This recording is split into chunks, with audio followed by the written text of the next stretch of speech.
Hi అండి. అందరికీ నమస్కారం. ఎలా ఉన్నారు? బాగున్నారా? అందరూ బాగుండాలని మనస్ఫూర్తిగా కోరుకుంటున్నాను. నేనైతే ఇంటికి వెళ్ళిపోతున్నాను. రంజాన్ పోయినాక వెళ్దాం అనుకున్నాను, కానీ ఇప్పుడు వెళ్ళాల్సి వచ్చింది. నేను బయట ఉండా కాబట్టి వెళ్తున్నాను. ఇంట్లో ఉన్న వాళ్ళకైతే అంత సులభంగా పంపేయారు రంజాన్లో కాబట్టి. నేను ఇంటికాడ బాగలేదు, కీలం బాగలేదు, నేను వెళ్ళాలా అంటే ఒప్పుకున్నారు. నేనైతే ఇంటికి వెళ్తున్నాను. నాకు సపోర్ట్ చేసిన వాళ్ళకి అందరికీ థ్యాంక్ యూ అండి. వీలైతే వీడియోలు పెడతాను, నాకు ఇట్నే సపోర్ట్ చేయాలని అనుకుంటున్నాను, మనస్ఫూర్తిగా కోరుకుంటున్నాను. సపోర్ట్ చేసే వాళ్ళకందరికీ చాలా చాలా థ్యాంక్ యూ అండి. సామాన్లు కూడా ఏం తెచ్చుకోలేదు, వెళ్ళాలనుకోలేదు కాబట్టి సామాన్లు కూడా ఏం తెచ్చుకోలేదు. ఇప్పుడు అనుకున్నా కాబట్టి వెళ్తున్నాను. ఏదో రూమ్లో ఉన్నటివి అవే ఇవే వేసుకొని వెళ్తున్నాను. ఓకేనండి.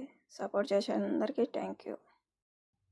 మీరందరూ కూడా కోరుకోండి క్షేమంగా పోయిన పని నెరవేర్చుకొని మళ్ళీ తొందరగా రావాలని. ఓకేనండి. అందరికీ థ్యాంక్ యూ.